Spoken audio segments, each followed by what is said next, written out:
NATO waited. They watched 3 Russian MiG-31 Foxhounds light up their engines, roar off the runway at Chkalovsk Air Base, and claw straight up into the sky. And they did nothing.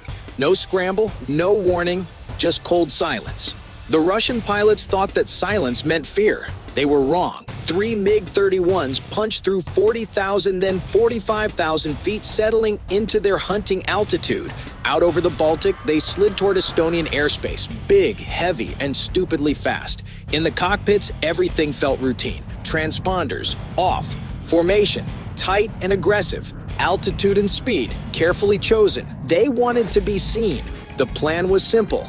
Dip accidentally into Estonian airspace. Trigger the usual NATO response. Let a pair of F-16s scramble out of Lithuania.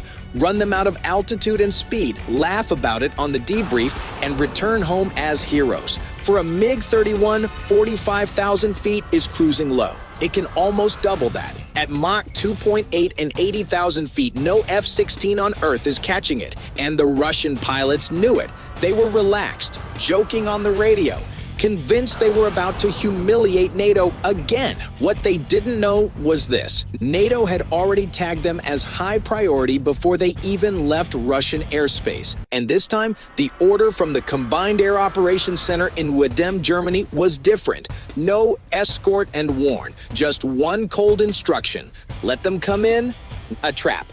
As the MiG-31s crossed into Estonian airspace, confidence inside those cockpits actually grew. 1 minute, 5 minutes, 10 minutes inside NATO territory. Still no fighters. Still no warning. On their Zaslon M radars, the picture looked clean. A few civilian tracks, nothing threatening. Empty sky. They laughed, assuming NATO was too slow, too scared, or too distracted to respond. They had no idea the response was already airborne, and that it was tailored specifically to dissect the MiG-31. 80 kilometers to the southwest, 2 F-35A Lightning IIs lifted off from Emery Air Base in Estonia. Italian jets, on patrol, now on a hunt. They flew low, radios quiet, emissions minimal. In MCON mode, they were ghosts. Their APG-81 AES-A radars went to work in low probability of intercept mode. To the MiGs, it looked like background noise, if it showed up at all. To the F-35s, the picture was crystal clear. Every climb, every minor course correction, every temperature change in those huge MiG engines, all of it recorded, tagged, and streamed live through Link 16 and AWACS to NATO intelligence centers.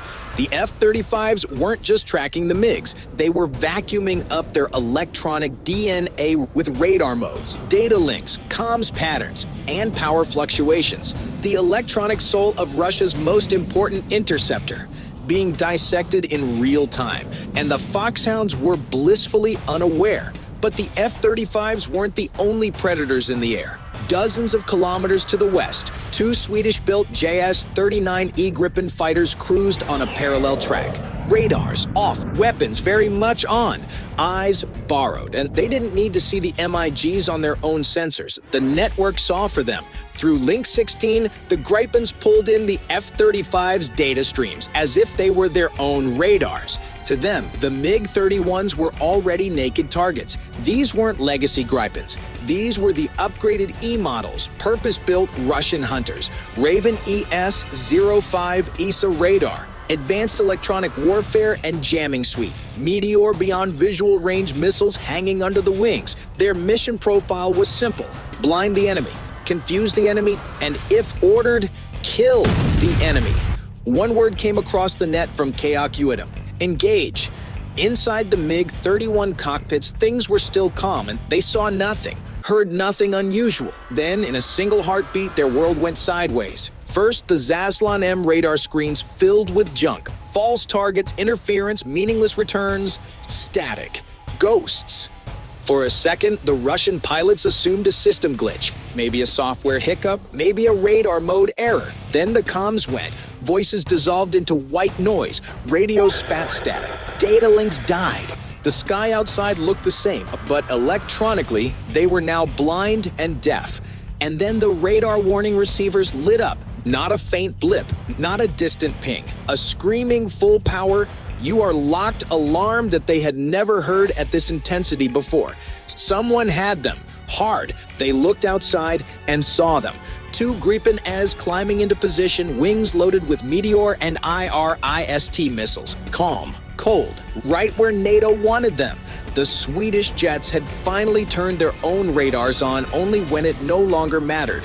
All three MiG-31s were hard-locked simultaneously. The Gripens had already done the hard part using their EW suite. They had shredded the MiG's situational awareness before even appearing visually. Now they held the kill shot without firing. In the middle of that panic, another symbol popped onto the MiG threat displays. New emitters, new angles aligned, it's F-35s. The Russians realized far too late that they weren't dealing with a pair of F-16 and a lazy escort. They were inside a networked kill box. In the chaos, two Gripens slid into calm formation beside the MiG-31s like instructors joining a training mission. But nothing about this was training. Under their wings, Meteor missiles stared directly at the Foxhounds. Missiles that could cruise at over Mach 4. Missiles designed specifically to erase high-value targets that thought speed would save them. One of the Swedish pilots keyed the emergency frequency. His voice was flat, unshaken, ice-cold. Russian fighter jets, you have been in Estonian and NATO airspace for 12 minutes. Your electronic systems are under our control. Your radars are inoperative. Multiple missiles are locked on your position. You have one option.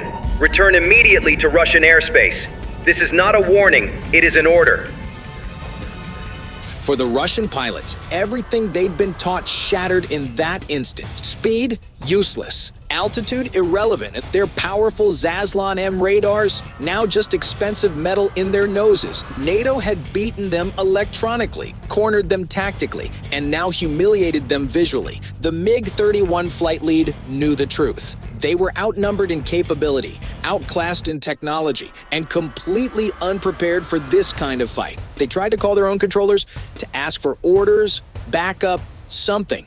The only answer that came back through the static: turn back immediately. All three Foxhounds rolled into a sharp turn, suddenly looking very small and very fragile beside the Gripens, like a flock of heavy birds fleeing a predator. The Gripens stayed with them, shadowing, watching, guiding, without ever relaxing those missile locks. Only when the MiGs finally crossed out of Estonian airspace did the Swedish jets break off. The F-35s never came into view. They remained in the background, recording every second, every maneuver, every failure. Not one missile fired, not a single gun round shot. And yet, it was one of the most brutal defeats the MiG-31 had ever suffered.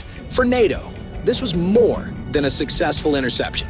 It was a live fire test of a new doctrine, network-centric warfare against a legacy heavyweight. For Russia, it was something worse, a mirror. The MiG-31 pilots landed back at base without burn marks or shrapnel wounds, but they brought home something far more painful than battle damage: the realization of just how far behind their tactics and electronics had fallen. And inside NATO, a quiet decision was made.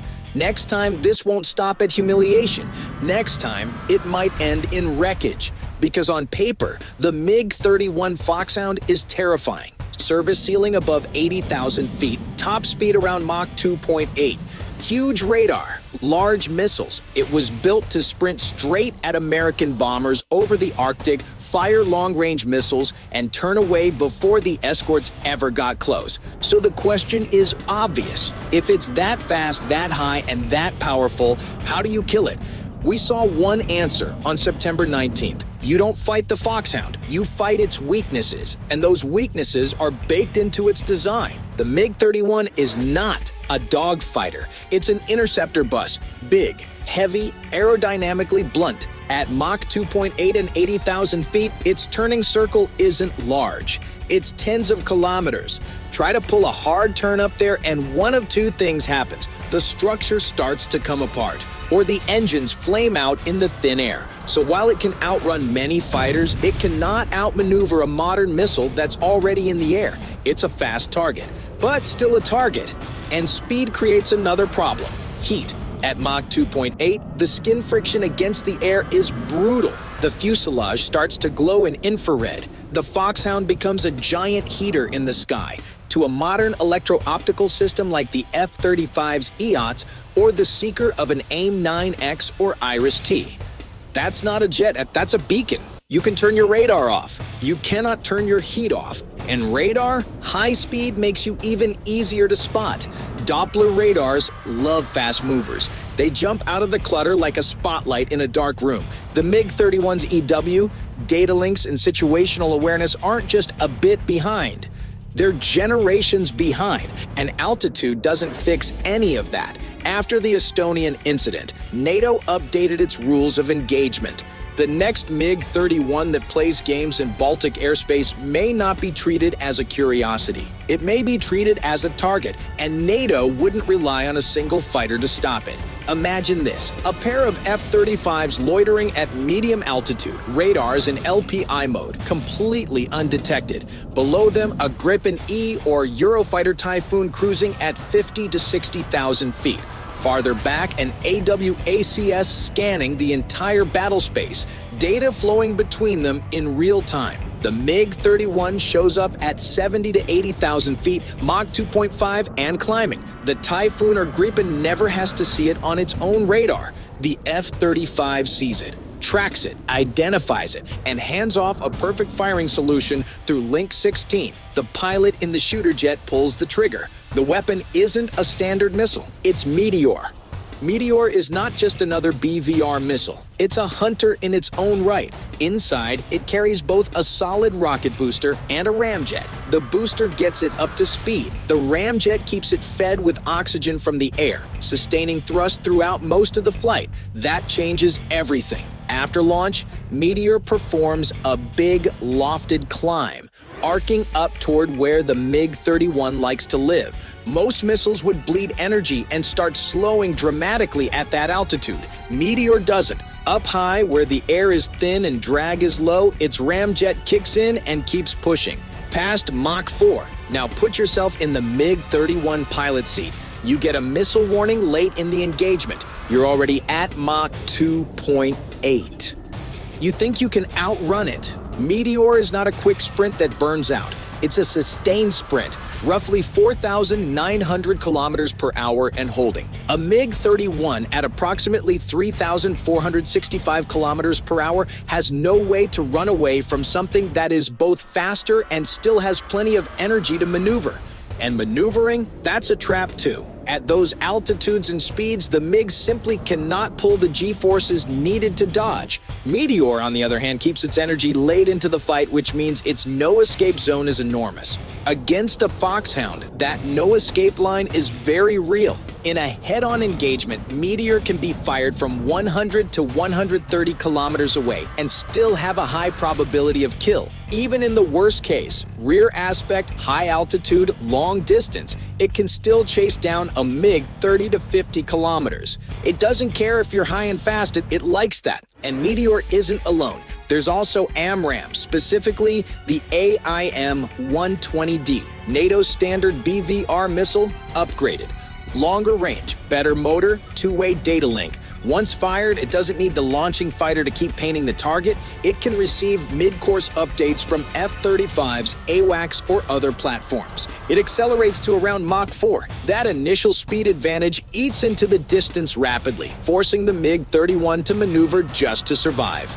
Those defensive maneuvers bleed speed. As the Foxhound slows down, it stops being a high-speed, high-altitude problem and becomes something much easier to kill with a follow-up shot. Maybe another AMRAAM, maybe a Meteor, maybe both.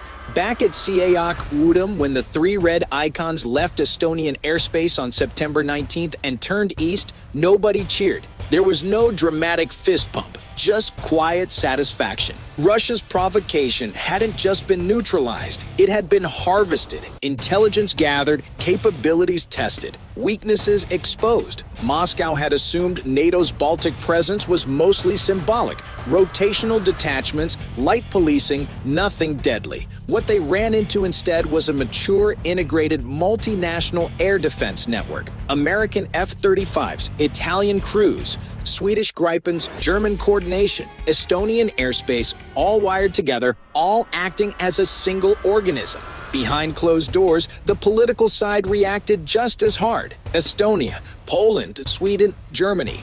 They argued that the long-standing polite escort model was dead. To Russia, gentle escorts and warnings didn't look like professionalism. They looked like weakness. They knew NATO's rules of engagement. They knew the red lines, and they'd been dancing right up to the edge with no real consequences.